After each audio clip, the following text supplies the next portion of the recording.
Bismillahirrahmanirrahim. Alhamdulillahi rabbil alamin. Wa salatu wa salamu ala sayyidil mursalin. Wa ala alihi wa ashabihi ajma'in. Жаратқан Аллах субханала ва таалаға чексіз мақтаулар болсын. Андан кейін сүйікті пайғамбарымыз саллаллаху алейхи ва салламға Алла Тааланың өзгілтіксіз салават саламдары болсын. Урматтуу мұсылман бір туғандар, мына біз берекелі кереметтүү ораза айының 10 күні деле өтіп кетті. Аллах субханала ва таала қалған күндерінде дағы қолдан келишинче көптөгөн ибадаттарды аткарып калууга барыбызга күч кубат берген болсын. Чындыгында бұл ораза өзүнчө эле бир мектеп, тарбия адам өзү тарбия кыла турган ай болгондуктан Аллах субханала ва таала бул оразаны бизге эң негизги берген максатын Кур'ан Каримде төмөнкүдөй айтат. Аузу биллахи минаш шайтанир ражим. Я айюхаллазина аману кутиба алейкумус сиям кама кутиба алаллазина мин qablikum лааллакум таттакун. Эй имандуулар, жүрөгүндө иманы барлар, мурдагы коомдорго ораза парз кылынган сыяктуу эле силерге дагы ораза парз кылынды. Мына ошол оразанын парз кылынган негизги максат Алла Таала ошол аяттын аягында лааллакум таттакун, ай ликай таттакун, силер таква болууңар үчүн дейт. Демек, биз колдон келишинче бул айда өзүбүздү колдон келишинче тарбиялап өтө бир сабырдуулукка чакырган ай болгондуктан колдон келишинче чыдамкайлуулук менен ушул айды өткөргөнгө аракет кылышыбыз керек. Анткени бул сабырдуулуктун айы, берекенин айы, кечиримдүүлүктүн айы деп айтабыз. Мына ошондуктан сабырдуулук бул сабырдын түбү сары алтын демекчи. Аллах субханала ва таала Кур'ан Каримде айтат: "Иннама юваффас сабируна ажрохум бигайри хисаб". Чындыгында Аллах субханала ва таала сабырдууларга түгөнгүс соопторду берет деп айтылат. Мына ушул сабырдуулук Кур'ан Каримде 102 жерден көп жерде сабырдуулукка үндөгөн, чакырган аяттар келет экен. Демек, ушул Кур'ан Каримде 100 жерден жандан көп жерде сабырдуулуктун келүүсү эле бул өзүнчө бир бизге ошол сабырдуулуктун өтө маанилүү экендигинен кабар берип турат.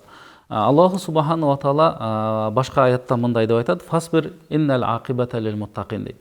Сен сабырдуу болгон, чындыгында акыркы сыйлык бул таквалар үчүн болот, жана ошо сабырдуулар үчүн болот деп мына ушул аятта да айтылат. Ошондуктан колдон келишинче урматтуу мусулман бир тууган, биз жашообузда сабырдуу болгонго, оор болгонго, өзүбүздү кээ бир нерселер, кээ бир сөздөрдү укканда ачуубуз келиши мүмкүн, бирөөлөр кээ бир ишти жасап койгондо ачуубуз келиши мүмкүн. Мына ошондуктан ушул нерселердин баардыгын эске алып, ораза учурунда сабырдуулукту үйрөнүп алганыбыз аябай жакшы болот. Аллах субханала ва таала негизи эле бир 3 нерсеге эсепсиз соопторду берем дейт. Анын эң алгачкысы ораза, андан кийингиси кечиримдүүлүк, андан кийингиси мына ушул ораза болуп эсептелинет. Мына ошондуктан ким бир түгөнгүс Аллах субханала ва тааладан чексиз соопко ээ болом десе, анда ошол адам өзүнү сабырдуулук деген жакшы бир сыпат менен кооздоп алганы жакшы болуп эсептелинет. Динибиздин да чакырганы, пайгамбарыбыздын да чакырганы, негизи мусулманчылыкта адамдын жашоосунда бул сабырдуулук өтө бир чоң мааниге болуп, анын дагы пайдасы өтө көп болот экен. Ошондуктан пайгамбарыбыз саллаллаху алейхи ва саллам өз хадисинде мындай деп айтат: "Ажабан ли амрил муъмин". Момун мусулмандын иши аябай таң калыштуу дейт. Ушул таң калыштуу нерсе бул бир гана момун мусулман үчүн дейт, башка эч кимге эмес дейт. Ал кандайча деп сурашканда пайгамбарыбыз айтат: "Ин асабатху саррау шакара" дейт. Эгер бир момун мусулмандын башына бир кубана турган, сүйүнө турган жакшы кабарлар, жакшы жумуштар, жакшы иштер болсо, "Алхамдулилла" деп Аллага шүгүр айтат дейт.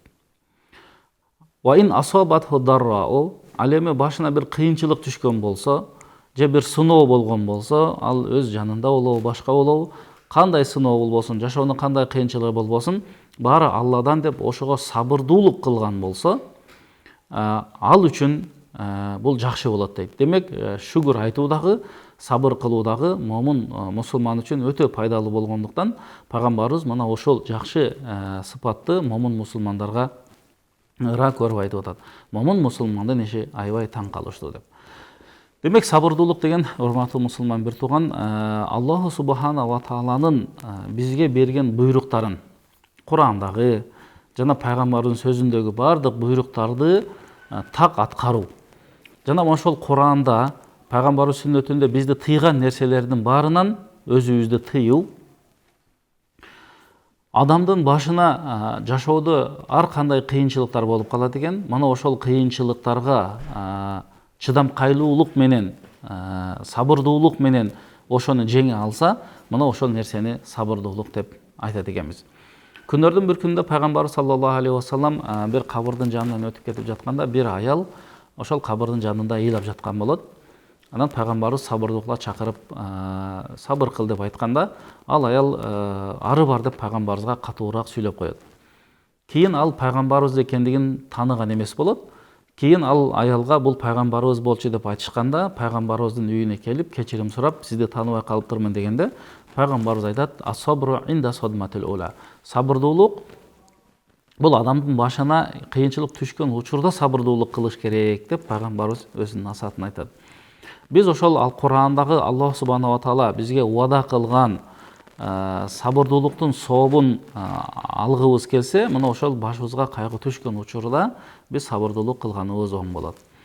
Дайыма колдон келишинче биз Куран окуган болсок, пайгамбарыбыздын сүннөттөрүн, пайгамбарыбыздын өмүр баянын, насааттарын уккан болсок, бул нерселердин баардыгы ошо сабырдуулукка байланыштуу аяттарды, сабырдуулукка байланыштуу пайгамбардын хадистерин окуп, же болбосо пайгамбарыбыздын сыйрасынан, өмүр баянынан, пайгамбарыбыздын кандай чыдамкайлык менен ошол динибизди бизге жеткиргендерин баарын окуй турган болсок, ушул нерселердин баары биздин ошол ыйманыбызды коздоп, сабырдуулук болгонго, кечиримдүү болгонго, кичипейил болгонго, текеберликти таштоого, ушулардын баары бизге жардам берет. Аллах субхана ва таала Кур'ан Каримде төмөнкүдөй аят айтат: "Валанабулуаннакум бишайин минал хауфи вал жуу' ва нақсин минал амвали вал анфуси вас самарат ва баширис сабирин". Аллах субхана ва таала бул аятта мындай деп айтат: "Биз силерди сынайбыз" дейт. "Валанабулуаннакум" деген сынайбыз силерди ар кандай нерселер менен. Минал хауфи, коркунуч менен, вал жуу' ачкачылык менен, ва нақсин минал амвал, акчанын тыйындын аздыгы менен, вал анфус, жакын көргөн адамдарыңардын жанын алуу менен. Биз силерди вассамарот жана балки ушул жылы мөмөңөрдүн болбой калуусу менен, эгиндин болбой калуусу менен биз силерди сынайбыз дейт. Демек, бул дүйнө убактылуу болгондуктан, бул дүйнө сыноо дүйнөсү болгондуктан, адам баласын Алла Таала ар кандай сыноолор менен сынайт экен.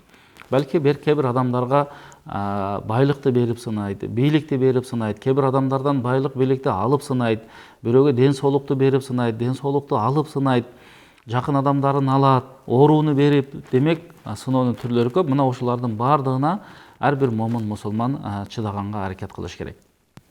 Ким мына ошол сыноолордун баардыгына чыдай турган болсо, Аллах субхана ва таала аларга чексиз соопторду берем дейт. Демек, адамдын башына бир сыноо түшкөндө биз эч качан Алла Таалага наразы болбошубуз керек.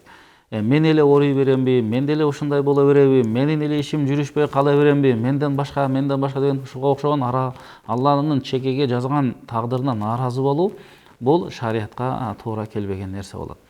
Аллах субхана ва тааланын дайыма бизге, чекебизге жазган ар бир рызкысына канаат кылып жашаганыбыз ар бир момун мусулман үчүн милдеттүү болот. Канчалык канаат кылган болсок, ошончолук Аллах субхана ва таала биздин өмүрүбүзгө, тапканыбызга баарына Кудайым береке берет. Пайгамбарыбыз саллаллаху алейхи вассалам өз хадисинде мындай деп айтат: "Ма язалу ал-балау бил му'мини вал му'минати фи малихи ва валадихи ва нафсихи хатта ялqa Аллаха ва ма алейхи мин хатиатин". Аллах субхана ва таала момун аялдарды, момун мусулмандарды сынайт дейт. Өзүнүн нафсында сынайт, малында сынайт, балдарында сынайт, үй бүлөсүндө сынайт. Ошондой сынап отуруп, кыяматта мына ошол сыналган адамдар Алланын алдында эсеп китеге барганда эч бир катасы жок адам катары туруп калат дейт. Демек, Алланын алдында эсеп китеп болгондо эч бир катасы жок адам болуп турган болсок, демек ал адам өтө чоң жетишкендикке жеткен болуп эсептелет. Анын чындыгында түбөлүк жашай турган жери бейиш болот. Мас болуп алып сабап талак берген никебиз бузулдубу? Ооба, талак берген болсо талак түшөт, нике бузулат, бирок талакты кантип айтты, эмне деп айтты, мына ошол нерсени гана такташ керек. Мас абалда берилген талак түшөт, талак түшөт деп айтабыз, бирок ошол талакты кантип айтты, кандай абалда айтты, эмне деп айтты, аял сурадыбы жокпу, бир канча суроолор бар. Ошондуктан талак маселесине биз булдай түз эфирден, телефондон жооп бере албайбыз. Атайын молдолорго, мечиттерге же болбосо диний башкарманын фатва бөлүмүнө кайрылсаңыздар толук жооп ала аласыңар. Орозо кармап жатып гусул бузулуп кетсе, орозо кабыл болобу? Орозо кармап жатып гусул бузулуп кетсе, мисалы кандай абалда бузулду, ошого жараша болот. Эгер уктап жатып түшүркөп калган болсо, анда кадимкидей жуунуп орозону улай берет. Атайын аялы менен жакындык кылып койгон болсо, орозодо анда 60 күн орозо карыз болот, ошол күнү бузулат. Стройка башталды, жумуш оор, оозду ачып кийин кармаса болобу? Жок, биринчи орозону кармап жумушту аткара берели. Андан кийин оор болуп кетсе, бул башка бир өзүнчө маселе. Ошондон эртең менен турганда бисмилла деп колдон келишинче жакшы ниетти кылып, орозону кармай бергенибиз жакшы. Быйыл ажыга барышабы? Мына ошол ажылык маселеси дагы азыр чындыгында суроо болуп турат. Сауд Араб падышачылыгынан кабарды күтүп жатабыз. Мына ошол жактан кабар келген болсо, андан кийин өзүнө жараша жумуштар болот. Бул нерсеге дагы дуа кылып турушубуз керек болот. Леченияда жатам, орозодон карыз болуп каламбы? Ооба, леченияда жаткан болсоңор, орозодон карыз болуп каласыңар. Кудайым шифа берсин. Канча күн дарыланган болсоңор, ошончо күн карыз болосуңар. Ошол карызды кийинки орозого чейин тутуп берсеңер жакшы болот. Орозо учурунда укол алса болобу? Орозо учурунда укол алуу дагы бул өзүнчө бир талаш маселе. Ошондой болсо дагы орозо учурундагы укол, эгер ал витамин болсо, ал глюкоза болсо, тамак азыктандыра турган болсо денени, анда болбойт. Ал эми уколдор дарылай турган укол болсо, мисалы антибиотиктер болсо, дарылай турган, ооруну айыктыра турган уколдор болсо, аларга уруксат берилет. Эгер намазда бир сөздөн адашып кетип, кайра оңдоп башынан окуш керекпи? Эгер бир сөздөн адашып кетсе, ошол сөздү эле оңдоп кайра окуй беребиз, намаз бузулбайт, эч нерсе болбойт. Ошол эле сөздү оңдогонго аракет кылыш керек. Ооз жапкандан кийин тишти паста менен жууса болобу? Негизи тишти паста менен жууган бул макруh болуп калат. Бирок ошондой эле зарыл болуп калган болсо, жууган болсо болот, бирок өтө этияттык менен анын даамы жана ал тамактан өтүп кетпеш керек. Ошондуктан өтө этияттык менен колдонсок болот. Эң негизгиси ошол тамактан суу өтүп кетпеш керек. Аялдар айыр учурунда зикир кылып жүрсө болобу? Ооба, аялдар ошондой өздөрүнүн үзүрлүү этеккилери келген учурларда зикир кылып жүрсө болот, дуа кылып жүрсө да болот. Куран окуганга болбойт, Куранды кармап Куран окуганга болбойт, намаз окуганга болбойт, орозо кармаган болбойт. Ал эми жөнөкөй дуа кылып зикир кылган бул уруксаат. Күйөөм намаз окуйт, мен да жаңадан окуп баштадым. Күйөөм имам болуп окуп жатабыз, мен өзүм бөлөк окусам болобу? Оюм ар кандай болуп адашып жатам.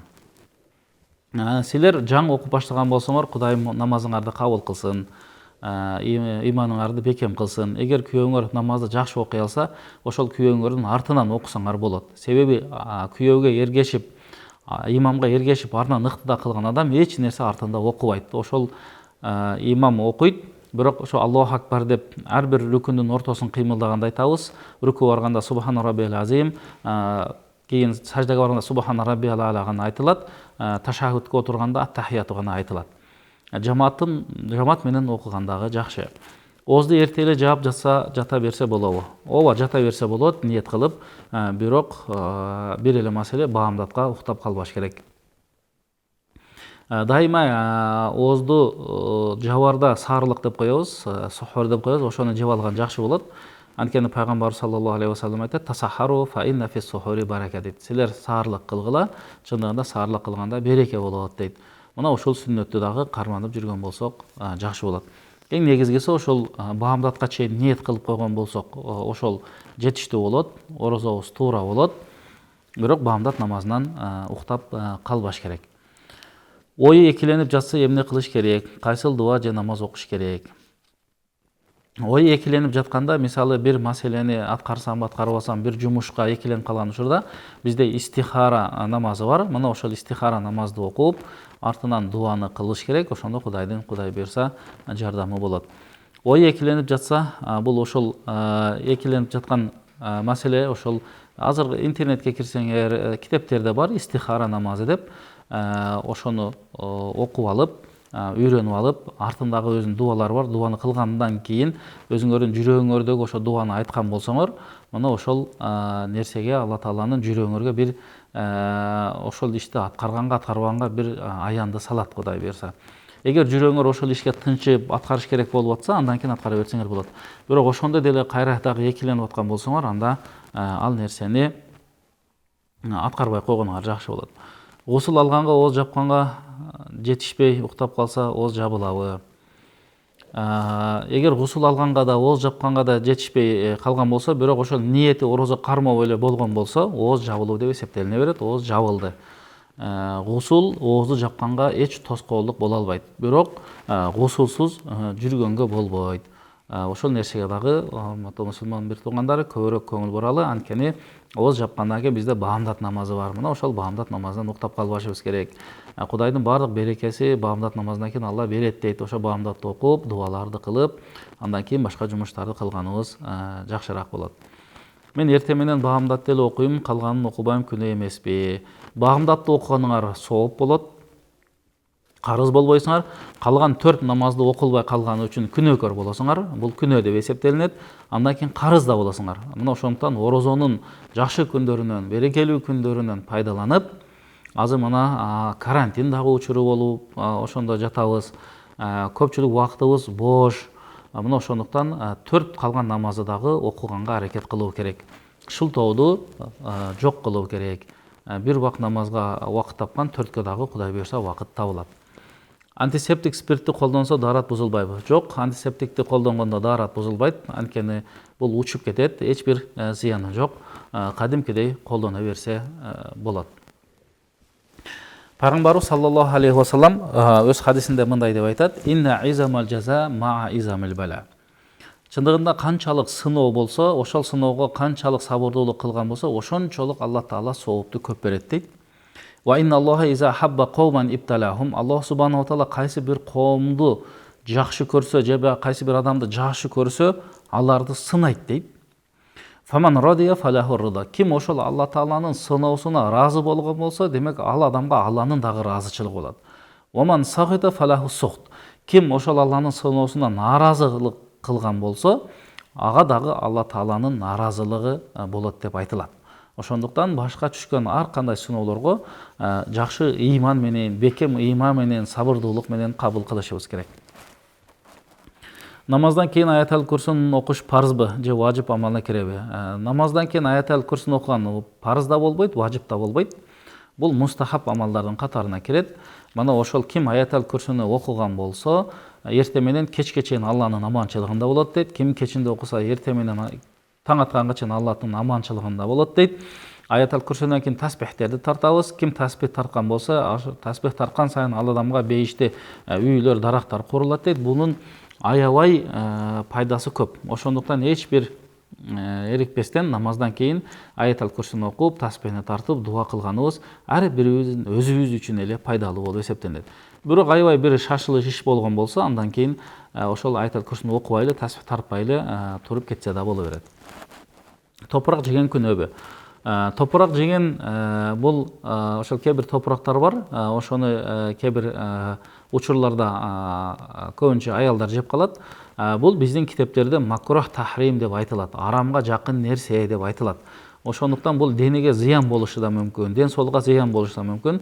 Ошондуктан колдон келишинче алыс болгонубуз эле жакшы. Атамдын эркек баласы жок, кызынын баласын багып алса болобу?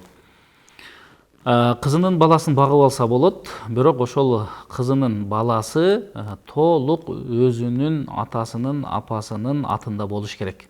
Атыны өзгөртүп салган туура эмес болот, болбойт. Ошол кызынын баласын алганда, ошол баласын өзүнүн күбөлүгү болот, өзүнүн апасынын, атасынын аты менен. Ошону такыр өзгөртүүгө болбойт. Атамдын эркек баласы жок. Мына ошондуктан ушул нерсеге көбүрөөк көңүл буралы, себеби ар бир адам өзүнүн атасына гана таандык болуш керек. Орозодо да адам оозуна дары чачса болобу? Дары чачканда болбой калат. Эгер ошо дарыны чачса, дарыны жутуп алса, ооз ачылып калат. Ошондон такыр оозго дары чачпаш керек, мурунга да дары куйгандан этият болуш керек. Ооздон мурундан кирген нерселер оозду ачып коет. Кээ бир учурларда оозго дары чачканда астмага ар кандай дарылар болуп калат экен. Чачма дары, газ, буу сыяктуу. Ошол буу сыяктуу болуп тамакка өтүп кетпей турган, бирок адамга жардам бере турган болсо, анда аны колдонсо болот.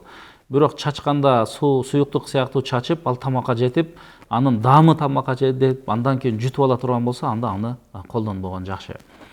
Өлгөндөргө Куран окубаш керек деп көп угам чынбы? Негизи Куранды бул биз тирүү адамдар окуп, аны түшүнүп, ага амал кылып, жакшы жашоодо жүрүшүбүз керек. Бирок өлгөндөргө, маркумдарга Куран окугандын пайдасы тиет деп биздин шариятта айтылат. Мына ошондуктан дайыма биз маркумдарга, өткөндөргө Куран окуп жүрөбүз. Куран окуш керек, анын пайдасы тиет. Ар бир момун мусулман адам Куран окуганды үйрөнүп, өзүнүн ата бабаларына, ата энесине дуа кылып жүргөн жакшы болот. Окубаш керек деген нерсе жок, аны тескерисинче үйрөнүп, окуп, бата кылып жүргөн жакшы. Кош бойлуу кезде талак түшөбү? Ооба, кош бойлуу кезде талак түшөт. Кош бойлуу болуу талакты тосо албайт эч качан. Кыскасы, талакты тосо турган эч нерсе жок. Бир гана ошол айткан адамга гана байланыштуу болот. Талакты айтып аткан адам ошол талакты айтканын өзү такыр билбесе, аябай катуу ачууга алынгандан же башка болгондон ошондо гана талак түшпөйт. Башка учурда талак түшө берет. Демек, талактын түшүүсү аял адамга байланыштуу эмес. Никеде эле болсо талак түшө берет. Биз айтабыз, ушул жерден айтып кетейин, талак маселеси көбүнчө маселени чечпейт. Ошондуктан талакты сурагандан аялдар алыс болгула, талакты бергенден дагы эркектер алыс болгула. Маселени сабырдуулук менен, кечиримдүүлүк менен талактан сырткары ойлобостон чечкен жакшы деп эсептейбиз. Күйөөм балдарына көңүл бурбайт, күнөөбү? Ушул күндө кетип калган 4 балабыз бар. Ооба, эгер балдарына такыр көңүл бурбаса, аялын бала чакасын таштап койсо, такыр карабаса, бул күнөө болуп эсептелинет. Пайгамбарыбыз саллаллаху алейхи вассалам өз хадисинде айтат: "Кафа бил мар'i исман ай юдайя кута ман якут." Бир адамга чоң күнөө кылды деп жетиштүү болот айтсак, эгер ал адам өзүнүн үй бүлөсүн талаага таштап кетсе дейт. Ал үй бүлөсүн карабай койсо дейт, бул чоң күнөөлөрдүн катарына кирет. Оозду азандын аягында ачып жатабыз, туурабы? Ооба, туура эле болот. Азанды угуп алып туруп ачсаңар да болот. Азан айтканда деле ачсаңар боло берет. Эч бир бул жерде кыжалатчылык, тоскоолдук болбош керек. Эң негизгиси эле ошол календар боюнча убакыттын киргенине так бололу. Аллаху акбар деп азанды имам баштаганда оозду жакшы батаны дуаны кылып ача берсек болот. Кээде азанды күтүп андан кийин ачсак да болот.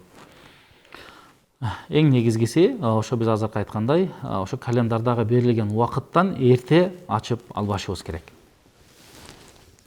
Пайгамбарыбыз саллаллаху алейхи вассалам өз хадисинде мындай деп айтат: "Инна лил абди лиякуну лаху манзилатун инда роббихи" дейт. Бир адамдын Алланын алдында өзүнүн орду болот экен. Бийик даражалуу Алланын алдында орду болот экен. Ал орунга адам ибадат менен да жете албайт экен. Бирок ал орунга адам ошондой бир Алла Таала башына берген сыноолорго чыдамкайлык, сабырдуулук кылуу менен жете алат экен. Мына урматтуу мусулман бир тууган, бул дагы пайгамбарыбыздын жакшы бир хадистеринен Алланын алдындагы бийик ордуна сабырдуулук менен гана жете алат экен. Демек, кайсы бир адам сабырдуу болгон болсо, ал ибадатка да бекем болот экен, ибадатка да сабырдуу болот, күнөө кылбаганга да сабырдуу болот, башына түшкөн баардык кыйынчылыктарга дагы сабырдуулук кылып, мына ушул Алла Таала өзү даярдап койгон ордуна жетет экен. 8 майда асмандан үнү болот, үйдөн чыкпагыла деп WhatsApp'тан келген маалымат чынбы? Бул маалыматтар чын эмес. Бул маалымат жалган маалымат. Андай маалымат шариятта жок. Ошондуктан мындай нерсеге эч качан ишенбеңиздер. Ушул маалыматтар келип жатат. Орозо жума күнү башталды. 15-күндө жума күн болот экен. Анан асмандан ушундай үн угулат экен, индей болот экен, үйдө кирип алыш керек, жатып алыш керек. Булардын баары туура эмес маалымат. Пайгамбарыбыздын пайгамбар болуп келгенине 1441 жыл өтүп кетти. Ошончо жылдан бери орозолор канча жолу жума күндөргө туура келди. 15-күнү дагы, 1-күнү дагы.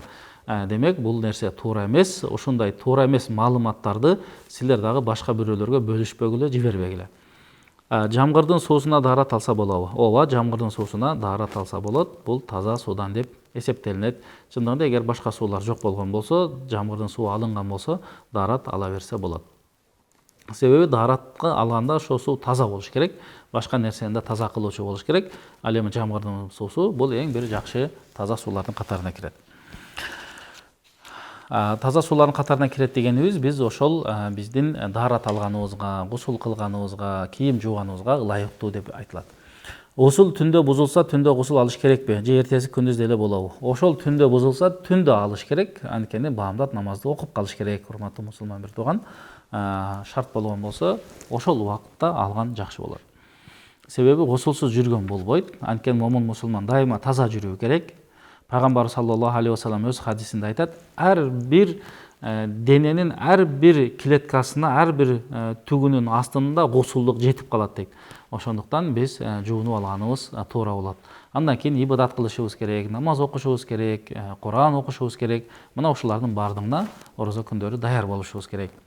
Биздин мазхабта жылыга зекет берилеби, берилбейт деп уктум. Жок, биздин мазхабта жылыга зекет берилет. Кана зекет берилет дегенде кандай? Жылың зекет берет, ошол зекеттин шарттарына ылайыктуу болгон адам. Зекеттин дагы өзүнүн шарттары бар. Эң биринчиси, мына биздин алымдар кеңешинин жана диний башкарманын жаңы чыккан фатвасы бар. Кимде 193 миң сому бар болсо, же болсо 85 грамм алтынга тете деп айтылат. Ошол 85 грамм алтынды биз көбөйткөнүбүздө ошол 193 миң сом болду. Кимдин 193 миң сому бар болуп, же андан көп болсо, ошого бир жыл айланса, ушул акча негизги муктаждыктан ашыкча болсо, бир жыл айланганда ошолчо акча бар болсо, же андан көп болсо, ошол акчага зекет берилет. 40тан бири. Мисалы 193 миң бир жыл айланганда 200 миң болуп калды. Демек 200 миңдин 40тан бири, бул 5 миң болот, 5 миңди зекетке беребиз. Мына ошол эле 200 миң бир жыл айланганда 400 миң сом болуп калган болсо, демек 400 миң сомго зекет беребиз, 10 миң сомду. Ал эми бир жыл айланганда 193 миң 150 миңге түшүп калган болсо, же 100 миңге түшүп калса, демек ага зекет берилбейт.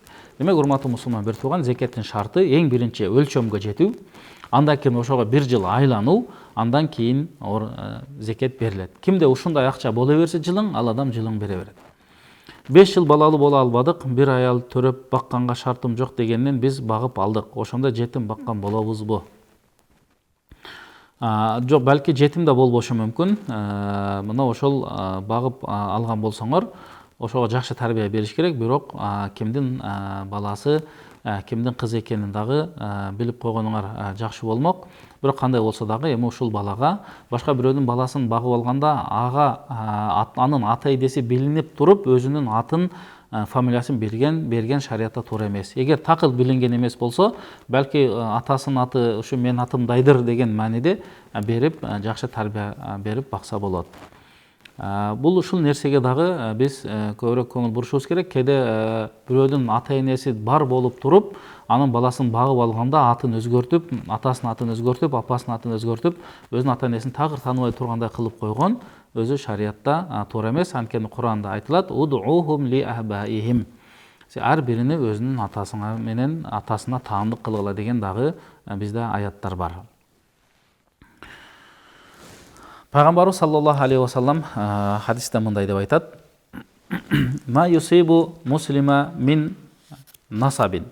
Кайсы бир момун мусулманга чарчоо жетсе, жумуш кылып, үй бүлө багам деп, ата энеге кызмат кылам деп чарчаган болсо, вала васабин же ооруп калган болсо, вала хаммин же бир кайгыга түшкөн болсо, вала хазанин же бир нерсеге капа болгон болсо, вала азан же бир адамдан зыяндык көргөн болсо, вала гаммин бир катуу сыноо болуп, ошонун артынан кайгы капага түшкөн болсо, вала шаукатын ушакиха дейт. Керек болсо кичинекей бир кыпындай дагы тикенек сайылган болсо, мына ошол нерселердин баарына адам сабырдуулук кылган болсо, Аллах субхана пайгамбарыбыз бул сөзүндө айтат: "Кафараллаху биха мин хатая". Ошол адамдын кылган бардык күнөөлөрүн, катачылыктарын Алла Таала кечирет деп пайгамбарыбыз айтат.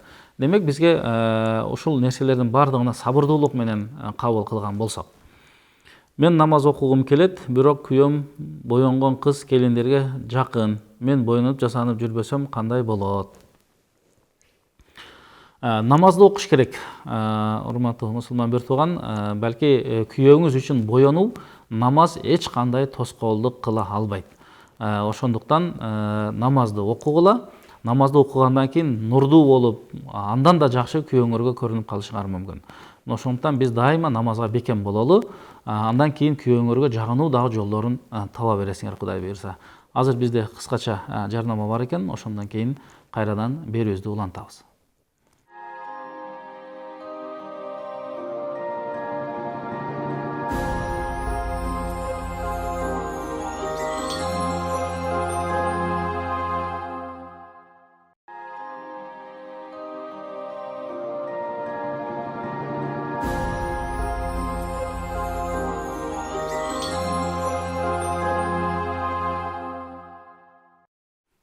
Бисмиллахир-рахманир-рахим.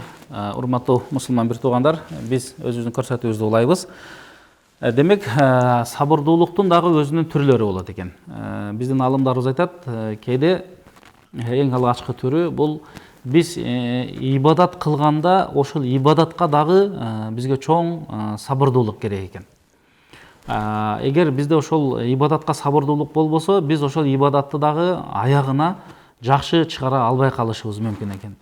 Демек, биз ибадат кылганда да сабырдуулукка өтө муктаж болот экенбиз. Жана ошол ибадатты кылууда сабырдуулуктун дагы өзүнүн 3 даражасы болот экен. Усул жок адамдын жасаган тамагын жесек болобу? Ооба, боло берет. Эч бир каршылык жок, шариятта тыюу жок, жесе боло берет. Намаздан кийин аятал курсини окуп, андан кийин зикир кылабы? Аятал курсини окуп зикир кылсак да боло берет. Биринчи зикир кылып аятал курсини да окусак боло берет. Орун алмашууда сумма өзгөрбөйт. Негизгиси экөөсү тең аткарылса жакшы болот. Биз айттык, ошол сабырдуулуктун дагы ибадат кылганда өзүнүн 3 даражасы болот деп айттык. Ошонун эң биринчиси, биз ибадат кылуудан алдын ниетибизди туура жакшы ыхлас менен оңдоп алышыбыз керек экен. Ооз ачкандан кийин тамеки чексем болобу? Такыр болбойт, мусулман бир тууган. Тамеки чеккен арам болот, акчасы ысырап болот, ден соолукка зыян болот. Мына ошондуктан биз арам деп айтабыз. Мына ошол орозодон пайдаланып, тамекини таштаганга аракет кылышыбыз керек. Ден соолукка зыян болуп аткан шариятта арам деп эсептелинет. Ага кеткен акча талага кеткендей, арамга кеткен ысырап болуп эсептелинет. Ошондон акырындан ошол тамекини таштаганга аракет кылышыбыз керек. Биз өзүбүздүн акчабызды арам нерсеге иштетпешибиз керек. Кыяматта дагы пайгамбардын хадисинде келет, бир адамдын кыямат бүтпөйт дейт, ошол адамдан акчаны кайдан таптың жана кайдан иштеттиң, ошону жөнүндө дагы сурак берет дейт. Мына ошондуктан биз канчалык акчаны тыйыныбызды туура жакка иштеткен болсок, пайдалуу жакка иштеткен болсок, ошончолук бизге сооп болот, кыяматта эсеп китебибиз жеңил болот деп айтат элек. Демек, эң биринчи ибадат кылуудан алдын биз ниетибизди оңдоп алышыбыз керек. Чын ыхлас менен ушул намазды окуймун, орозону кармаймын, ажылык кыламын, барып ошол адамга жардам беремин, же бир кайрымдуулук ишти кыламын, зекет беремин деп, ушул кыла турган иштердин бардыгы бир гана Алла үчүн деп биз ниетибизди туура кылып оңдоп алышыбыз керек болот. Экинчи даражасы, ошол ибадатты кылып жаткан учурда башка нерсе менен алектенбешибиз керек. Баягы жүрөктү капилетке сала турган нерселер менен алектенбөө. Үчүнчү даражасы, ошол ибадатты, ошол жумушту аткарып бүткөндөн кийин ошону жокко чыгарып албоо. Мисалы, ошол кожо көрсүн үчүн болбосун, бирөө үчүн болбосун, бирөө уксун болбосун, бир гана Алла үчүн болсун. Демек, ибадатты аткарганда ушул нерселерге көңүл бурганыбыз оң болот. Ассаламу алейкум, орозону жеп ичкенден сырткары эмнелер бузат айтып бере аласызбы? Орозону жеп ичкенден сырткары ошол өмүрдү ак нике менен үйлөнгөн, баш кошкон аялына орозо учурунда жакындык кылуу, атайын азык болсун деген витамин уколдорду алуу, мурдунан, оозунан дарыларды куюу, бир нерсени атайлап жутуу. Ушулардын баары орозону бузат. Андан кейін орозону дагы орозо деп эсептей беребиз, бирок моралдык жактан орозону бузуу деген дагы бар бизде. Ал деген кандай? Ал деген орозо болуп туруп башка бирөөлөрдү ушактоо, орозо болуп туруп башка бирөөлөрдү гыйбат кылуу, башка бирөөлөргө жамандык кылуу, колу менен, тили менен, тилдөө же туура эмес нерсеге кол коюу, мына ушул нерселердин баары моралдык жактан орозоң бузулду. Тышкы материалдык жактан ичкен жоксуң, жеген жоксуң, орозодон кутулуп атасың, карызың жок, бирок анын сообуна жетпей калуусуң мүмкүн. Ошондон пайгамбар айтат, кээ бир адамдар орозодон ач калгандан башка эч нерсе таппайт дейт. Ал ушундай адамдарга айтылат. Биз базарда иштейбиз, көп адамдар карызын бербей коет, анан тетраттан өчүрүп коебуз. Буга кандай карайсыз? Эгер ал адам бере албай калып, силер тетраттан өчүргөн болсоңор, ал ошол адамдын карызын кечүү деп билсеңер, демек ал адамдын карызын кечкен болосуңар. Ал адамдан кийин ошону сурабайсыңар. Кыяматта Алла Таала бул нерсеге чексиз көптөгөн соопторду берет. Бул жөнүндө пайгамбар саллаллаху алейхи вассаламдын бир хадиси бар. Бир киши бар экен, ошол соода кылат экен силердей болуп.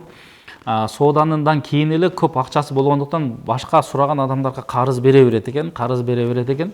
Кийин мунун жигиттери, кызматкерлери барып акча жыйнайт экен карызды. Ошондо бул айтат экен кызматкерлерине: карызды сурагыла, бере алса алгыла. Эгер ал адам кыйналып бере албаса, ал адамдан карызды сурабагыла, сызып кое бергиле дейт экен. Кыяматта Аллах субханаху ва таала ошол адам эсеп китеп берип атканда ошонун күнөөсүн кечирип бейишке киргизди деп айтылат хадисте. Бул өтө жакшы иштердин катарына кирет. Сооптуу иш, Кудай буйрса. Ассаламу алейкум, зикир айтып бүткөндөн кийин дуба кылыш керекпи? Ооба, дуба кылыш керек, урматтуу мусулман бир тууган. Биз дубага аябай муктажбыз.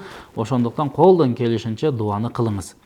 Азыр 1-2 жолу сөгүнүп алдым. Оозум ачылып калбадыбы? Жок, оозуңар ачылып калбайт. Ошо сөгүнгөнгө тооба кылып, экинчи сөгүнбөйүн деп сабырдуулук кылып тилди кармаш керек. Ассаламу алейкум, зикир айтып бүткөндөн кийин дуба кылыш керекпи? Ооба, дуба кылыш керек. Дуба бул момун мусулмандын куралы, асман менен жердин нуру дейт, ибадаттын чучугу дейт, ибадаттын эң негизги маңызы деп айтылат. Ошондуктан дубаны кылалы. Ассаламу алейкум, орозодон наристени чопулдатып өпсө ооз ачылбайбы? Жок, эч кандай ооз ачылбайт наристени өпкөндө. Биз ошол колдон келишинче орозодо жакшы иштерди аткарганга, ибадат кылганга, ошол эле зикир кылганга, дуа кылганга көбүрөөк бекем болсок жакшы болот.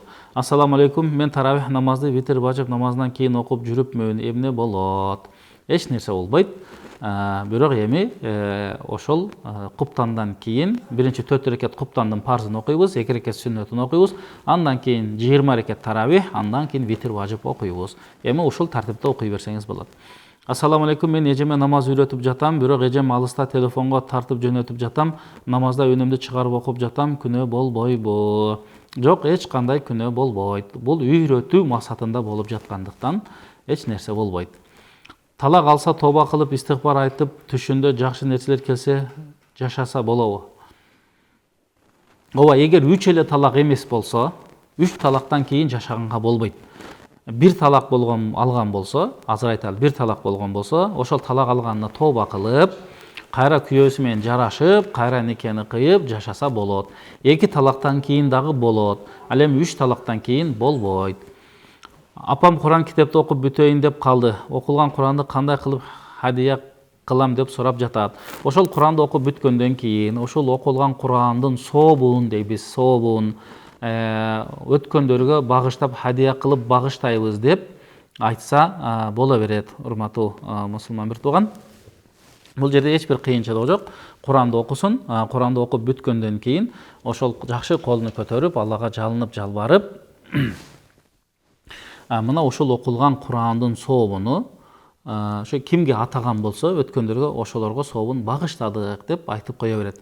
Бул Куран хатым кылганда деле, жөнөкөй Куран болгондо деле ушундай деп айта беребиз. Мына ошондуктан ошентип биздин апабыз бата дуа кыла берет. Биз азыр айтып өткөндөй сабырдуулук, ибадат кылганга да сабырдуулук керек деп айттык. Ооба, керек болсо мына орозо тутганга дагы сабырдуулук керек. көпчүлүк адамдар бир күндөн кийин кармайын, 15 күндөн кийин деп ойлойт, кийинки жылы деп шултоуну айтат. Демек, ибадат кылганга дагы бизде чоң сабырдуулук керек болот. Бизде андан кийингиси бул күнөө кылбаганга дагы адамга сабырдуулук керек болуп калат. Урматтуу мусулман бир тууган, биз күнөө кылбаш үчүн дагы сабырдуулук керек болот экен. Жаман сөздү айтардан молда өзүбүздү кармашыбыз керек экен. Ошого сабырдуулук кылып, ошол жаман сөздүн зыянын, анын кесепетин Пайгамбар саллаллаху алейхи ва саллям өз сөзүндө айтат: "Ал-муслиму ман салимал муслимуна мин лисанихи ва ядихи вал мухажиру ман хажара ма нахаллаху анху." Мусулман, чыныгы мусулман адам кандай адам? Чыныгы мусулман адам ал өзүнүн тилиден жана өзүнүн колунан башка бирөөлөргө зыян бербөөсү дейт. Демек, биз мына орозо учурунда башка бирөөлөргө тил менен зыян бербегенге аракет кылышыбыз керек. Колубуз менен зыян бербегенге аракет кылышыбыз керек. Демек, ошол ар кандай күнөөдөн алыс болууга дагы биз чоң бир сабырдуулукка муктажбыз. Демек, дайыма бир күнөөнү, бир туура эмес ишти кылууда анын кесепетин, зыянын биз билсек, мына ошондо гана биз ал нерсени кылбайбыз. Ассаламу алейкум. Зекетти кандай кылып беребиз? Зекет жөнүндө түшүндүрө кетсеңиз суранычы. Зекетти ошол ниет кыласыз, ниет менен эле ошол бере турган зекет акчаңызды чыгарасыз дагы, ошону муктаждарга берип кое бересиз. Чыныгы муктаждардан билсеңиз бересиз, бирок ал адамга зекет деп айтуу шарт эмес. Эң негизгиси зекетти берүү, жана биз айтып өткөндөй өзүнүн шарты бар дедик, кайра дагы айтып кое берели. Зекеттин эң биринчи шарты ошол өлчөмгө жетиш керек. Ал өлчөм 85 грамм алтындын баасы, же болбосо биздин акыркы фатва менен 193 000 сом. Кимден ошончо сому болуп же андан ашык болсо, ошол акчага бир жыл айланса, ошол акчанын 40тан бирин биз зекет беребиз. Же болбосо 2,5% дейбиз. Ошону акчаны бөлүп туруп, мисалы 200 000 болуп калды, 5 000ди чыгарып туруп, ошол 5 000ди муктаж зекет ала турган адамга же муктаж үй бүлөгө, жетимдерге, жесирлерге берсек болот. Мына ошондой тарзиде бере беребиз. Урматтуу устаз, сизге Алла ыраазы болсун. Менин уулум, кыздарым жашы жетсе дагы турмуш кура албай жүрүшөт. Батаңызды берип коюңузчу, саламыбыз менен. Жараткан Аллах субханаху ва таала ыйманыңызды бекем кылсын, ибадатыңызды кабыл кылсын. Уулдарыңыз, балдарыңыз Кудай буйрса Алланын жардамы менен, мына орозодо кылынган дуалардын берекелери менен Аллахым ошол келечекте жакшы турмуш курган үй бүлөлөрдөн болуп кетсин. Турмуш куруп, перзенттүү болуп, солиха балдарды Аллахым насип кылган болсун. Ыймандуу балдарды насип кылып, элге, жерге, динге кызмат кылган үй бүлөлөрдөн болууну Кудайым насип кылган болсун. Намаздан кийин, аттахияттан кийин эмне окулат, так айткыла. Намаздан кийин дегенде кандай? Биз акыркы рекетте отурганда аттахиятын окуйбуз.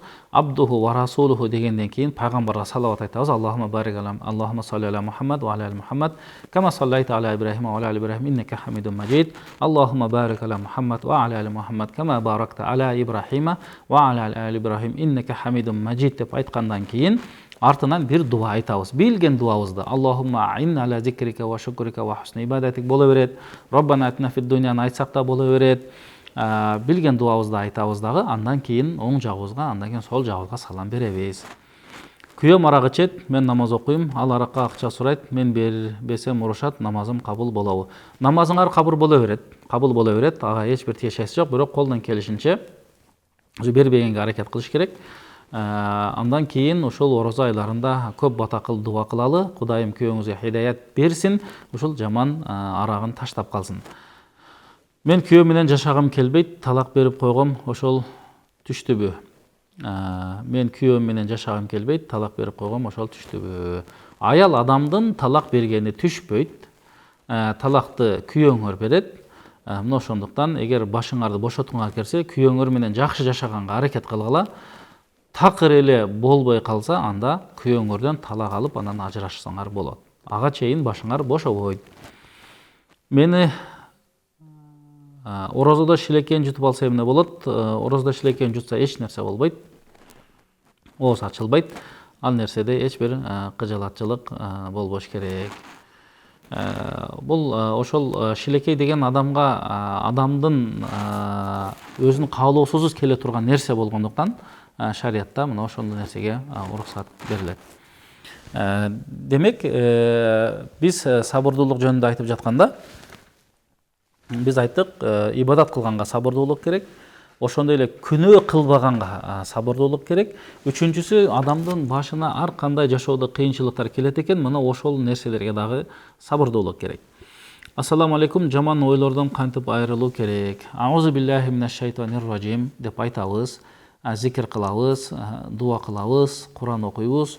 Колдон келишинче ушул нерселерди көбүрөөк аткарып жүргөн болсок, ошол шайтандын жаман азгырууларына, жаман салган ойлорунан алыс болгонубузга аракет жардам болот. Менин акам менен жеңем өтүп кеткен 13 жашар баласы менин колумда, орозо битир бербей койсом болобу? Ошо силердин орозо битириңерди ошого берип коесуңар. Бирок бир жагы бар, эгер ошол агаңар менен жеңеңердин жалгыз баласы калып, аны башка карай турган туугандары жок болуп, бир гана силер карай турган болсоңор, анда силер орозо башка бирөөгө бересиңер дагы, ал адамды, ал баланы өзүңөрдүн камкордугуңа аласыңар. Бирок ал баланын чоң атасы, чоң энеси башкалары болуп, бирок силердин колуңарда жашап аткан болсо, анда өзүңөр муктаж болсоңор, орозо битир бербей койсоңор деле боло берет. Негизи орозо битирди ким берет? Орозо битирди колунда бар адам, эч бир муктаж эмес адам, зекет бергенге мүмкүнчүлүгү жеткен адам деп айтылат биздин мазхабта. Зекет бергенге мүмкүнчүлүгү жеткен адам битир садака берет дейт. Зекет берүү бул эки жол менен болот. Биринчи алтын баа менен эсептейбиз, бул 193 миң сом, күмүш менен эсептегенде бул 22 миң сом эле болот. Биз этияттыктан 22 миң сомду чек кылып алган болсок, кимдин ошончо акчасы жок болсо, ал адам зекет бербей койсо дагы, битир садака бербей койсо дагы болот, зекет да бербейт деп айтылат. Ассаламу алейкум, аял киши намазын убагы киргенде азанды күтпөй окуй берсе болобу? Таравих намаз жөнүндө кененирээк айтып бериңизчи. Ол календардын убагы менен кириши менен биздин мечиттерде негизи ошол ай болобу, шаар болобу азандар айтылат. Ошол азан бүткөнчө эле оозду ача берсек болот.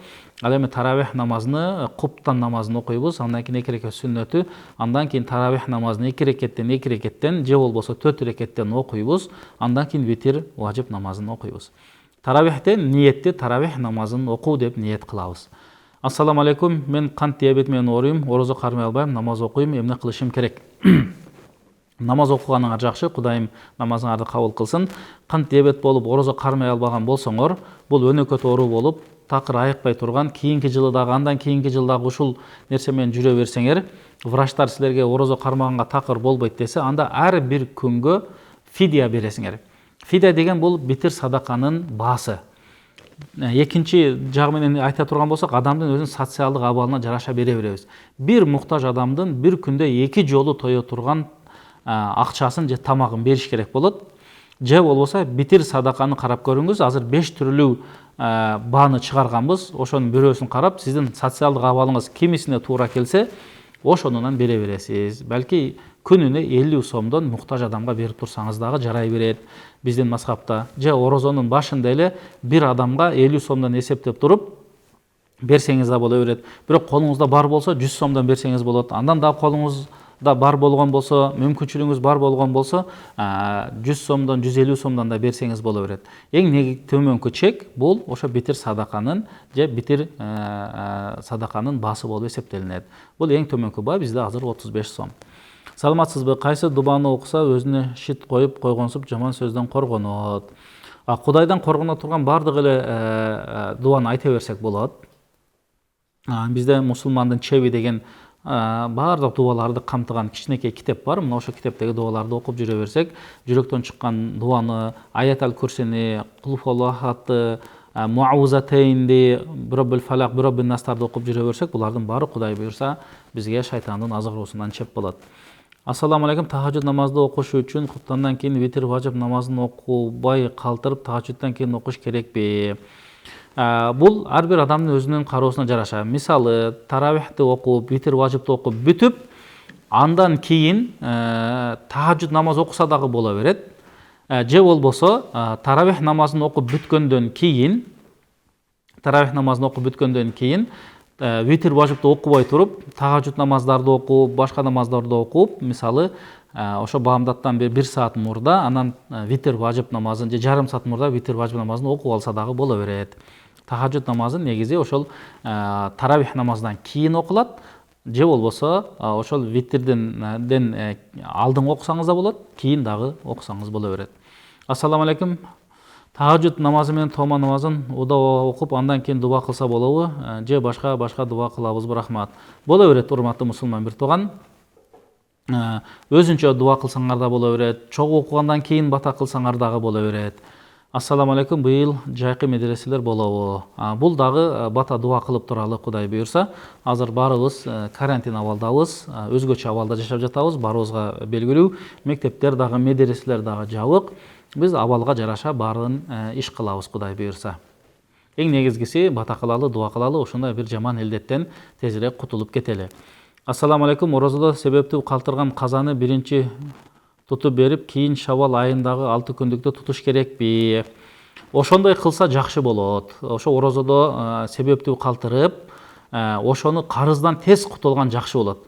6 күндүк Шавал айды, Шавалдын ичинде, Шавал айынын ичинде кайсы күнү кармасаңар боло берет. Ошон үчүн мен айтат элем, эң биринчи карыздан кутулуп алгыла, андан кийин Шавалдын 6 күнүн тутуп берсеңер боло берет. Орозо учурда кандай нерседен гусул бузулат? Аялына жакындык кылып койсо, өзү атайлап уругун чыгарып алса, уктап түшүркөп калса, ошолардын баарында. Бирок уктап түшүркөп калганда гусул болот, бирок орососу бузулбайт. Айырмасы ушунда. Ооз ачканда сүйлөшкөн кызым менен жолуксам болобу? Ооз ачкандан кийин дагы, ага чейин дагы жолукканга болбойт. Ассаламу алейкум. Орозодо түштө уктап алса болобу? Эч нерсе болбойт, уктаса да болот. Мисалы ошол уктап атканда дагы жакшы ниет менен уктасак, өзүнчө эле дагы бул сооп болот. Азыр уктап алайын, ибадат кылганга кийин бекем болоюн, Куран окуганга бекем болоюн деп жакшы ниетте уктаган болсок, бул да сооп болот. Орозо убагында уят видео көрсө ооз ачылабы? Уят видео көрсө ооз ачылбайт, бирок аны көргөн шариятта арам болот. Бир учурда орозо кармап атасың, ошол эле учурда арам ишти кылып аткан болосуңар, бири-бирине туура келбей калат. Биз жан дүйнөнү тазалап атабыз, акыл казынабызды толтуруп атабыз, жакшы кулк мүнөзгө ээ болгонго аракет кылып атабыз, ибадатты толук аткарганга аракет кылып атабыз. Ошондон ибадат кылгандын дагы өзүнүн түрү бар. Азыр мына учурдан айтып коелу. Эң биринчи жалпы адамдын орозосу дейт. Кээ бир адамдар ушундай орозо кармайт экен, тамактан сактанат, ичимдиктен сактанат, суу ичкенден, чай ичкенден, анан аялына жакындык кылуудан сактанат. Бирок башка нерселерге көңүл бурбайт дейт. Азыркы мына суроо берилген сыяктуу уят видеолорду, уят нерселерди көргөнгө, уят нерсени сүйлөгөнгө, булар ошол орозо кармаса дагы сообуна жетишпей калат дейт. Эч бир сооп калбай калат. Пайгамбарыбыз айткандай, ач калгандан башка эч нерсе калбай калды дейт. Экинчи бул жалпы адамдын сообу орозосу болду. Экинчи бул өзгөчө адамдардын сообу дейт. Өзгөчө адамдардын сообу ошол ичип жебегенден, аялына жакындык кылбагандан, булар бардык мүчөлөрүн, колун, оозун, мурдун, керек болсо кулагын ушак уккандан, тилди жаман сүйлөгөндөн не кылат? Өзүн сактап жүрөт. Дайыма орозом бузулуп калбасын, толук соопко ээ болоюн деп. Үчүнчүсү бул эң жогорку даражалуу өзгөчөлөрдүн орозосу, бул ал адамдын жүрөгү бир гана Алла деп согуп калат. Керек болсо жүрөгү менен дагы жаман ойлорду ойлобойт, жаман ичи тарлыкты кылбайт, бирөөгө жамандык тилебейт, жүрөк менен дагы. Бул эң жогорку даражалуу орозо, бул пайгамбарлардын орозосу деп айтылат. Ал эми жанакы учурда бул арам деп эсептелип калат. Өзүм кыз кишимин, кээде жолук салынып Куран окуйм, жакындарыма тилим жакшы келбесе да тырышып окуйм. Бул туурабы? Ооба, туура. Аракет кыла бериш керек. Кудай буйрса, эки эсе соопту берет. Окугандын сообу, кыйналгандын сообун аласыңар. Орозо башталганына 10 күн болду, азыр баштаса болобу? Ооба болот. Ооба болот, бирок 11 күн карыз болуп каласыңар. Бүгүн туткан эмес болсоңор, 11 күн карыз болосуңар, эртеңден баштап тутсаңар, өтө сонун болот, сооп болот, башташ керек. Саламатсызбы? Мен намаз окуп баштадым, буйрса, ден соолугума байланыштуу даратым бузулуп калат. Аял заты болгон соң кайта дарат алсам ооруп калып атам. Кудайым ыйманыңарды бекем кылсын, ибадатыңарды кабыл кылсын, намазга бекем кылсын. Ошол аял адамдарга кээде бизде ошол истинжа деген бар, сууду колдонуу, ошондой эле кээде кагазды дагы колдонуп койсок болот суудун ордуна. Эгер кайра ооруп аткан болсоңор, дайыма эле суу менен тазалана берген бул шарт эмес. Ошол нажасатты эле кетирген болсок, бул кагаз менен болсо дагы же материал менен болсо дагы жарай берет. Менин суроом төмөнкүчө: эгерде орозодо карыз болуп калган күндөрдү эмки Рамазан айына чейин төлөй албай калса кандай болот? Аны кайра кантип төлөймүн? Кыскасы, канча күн карыз болгонуңарды билип, ошону төлөп алыш керек. Кийинки орозого чейин бизде канча деген 330 күн бар, Кудай буйрса. Ошонун ичинде бир 2 күн же 3 күн табылбай калабы. Ошондуктан ошону табып, кийинки орозого чейин Кудай буйрса негизги ошол карыздан өмүр өткөнгө чейин кутулуш керек болот. Экинчи суроом: эгер орозону такыр кармабаган айларды дагы кантип төлөйбүз? Жооп берип коюңузчу. Ошо орозону такыр кармабаган айларды, жылдарды билип алсаңар, кээде азыр мына жайда күн узак болот, бирок кыш учурунда, кышта күн кыска болот, түн узун болот. Ошол учурларда кармап кутулуп алыш керек. Ошол учурларда кармаганда каза орозо деп ниет кылып, ар бир күнүн жазып, белгилеп, ошентип карыздан кутулуп алыш керек. Аял кишинин биринчи күнү бир аз айызы келсе өтө береби же болбойбу? Эгер хайызы келе турган биринчи күн болсо, анда хайыз деп эсептелинет. Ошол хайыз деп эсептелеби. Себеби ал биринчи күн деп билсе, ар бир адам, аял адам өзүнүн күнүн, адатын билет. Эгер адатына 2 күн калып калса, анда ал оору каны деп эсептелинет дагы, ошол күнгө орозо деп эсептелине берет. Бирок адат күнү келип калган болсо, анда ал эсептелбей калат. Демек ал этек кирдин же хайыздын күнүнөн деп эсептелинет. Тарабих намазын толук 30 күн окуш керекпи? Алгачкы күнү окулбай калды, эмне болот? Эми эч нерсе болбойт. Колдон келишинче калганын окуй бергиле. Бул бекем сүннөттөрдүн катарына кирет. Ким тарабих намазга бекем болсо, пайгамбардын шафаатына ээ болот. Көп соопторго жетишет. Калганын окуй бергиле. Ассаламу алейкум, талил жөнүндө айтып бериң, рахмат, кантип багыштайт. Тахлил деген ла иляха иллаллах деген сөздү айтуу деген сөз. Ла иляха иллаллах деген сөздү бир канча айтып, ошонун сабын башка бирөөгө багыштоо болот.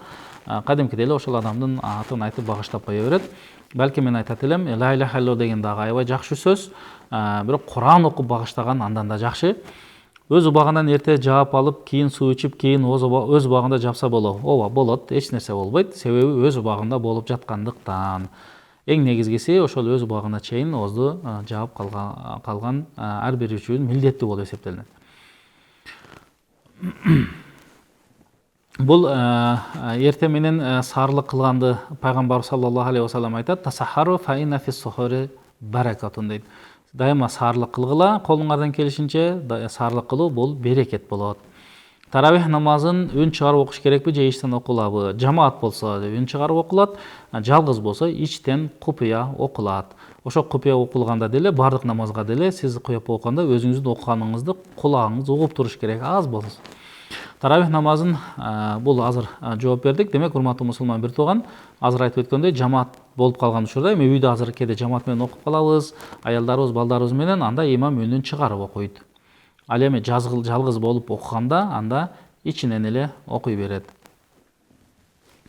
Биз айттык, азыр сабырдуулуктун 3-чү түрү бул адамдын башына түшө турган ар кандай кыйынчылыктар болот. Бул соода жагында болсун, ден соолукта болсун, жашоодо болсун. Мына ошондуктан пайгамбар саллаллаху алейхи вассалам бул жөнүндө мындай бир хадисин айтат: "Иза ваджахту иля абди мин ибади мусибатан фи баданихи ва малихи ва валадихи сумма стакбала залика би сабрин жамил" дейт. Мен бир адамга сыноо берсем дейт. Ошол бир момун мусулманга сыноо берсем, ал сыноо анын денесинде, малында, үй бүлөсүндө, бала чакасында сыноо берсем, мына ошол сынооду имандуулук, сабырдуулук менен кабыл кылган болсо, Алла Таала айтат: "Истахяйту минху яумал киямати ан ансиба лаху мизанан ау аншура лаху диванан" дейт. Ким мына ошондой берген кыйынчылыкка сабырдуулук кылган болсо, имандуулук менен кабыл алган болсо, Алла Таала айтат: "Кыяматта ал адамга мен тараза койгондон жана анын китебин ачкандан уяламын" дейт. Бул дагы сабырдууларга өтө жакшы пайгамбарыбыздын сөзүнүн насаты. Аллах субханаху таала баарыбызды сабырдуулардан кылган болсун. Саламатсызбы? Этек келгендеги орозо карыз болуп кармалабы? Орозодон кийин? Ооба. орозо учурунда этеккир келип калган болсо карыз болуп кармалат, ал эми намаздар карыз болбойт. Ошондуктан канча күн этек келген болсо ошончо күндү билип калыш керек. Кийин орозо бүткөндөн кийин карыз деп ошону кармап беришибиз керек. Урматтуу мусулман бир туугандар, Аллах субханаху таала мына ошол берекелүү куттуу орозо айында тутуп жаткан орозолорубузду, окуп жаткан таравих намаздарыбызды, окуп жаткан Курандарыбызды жана зикир дуаларыбызды Аллахым кабыл кылган болсун. Жараткан Аллах субханаху таала баарыбыздын ыйманыбызды бекем кылсын, ибадатыбызды кабыл кылсын. Аллах субханаху таала баарыбыздын бата дуаларыбыз менен мына ушул мамлекетибизде болуп жаткан жаман илдеттен Аллахым тезирээк куткарсын баарыбызды. Жараткан Аллах субханаху тааланын рахмати мерими, хидаяты нуру, адал ырыскы берекеси, Алланын тынчтыгы, мерими биздин элибизге дайыма боло берсин. Ассаламу алейкум ва рахматуллахи ва баракатух.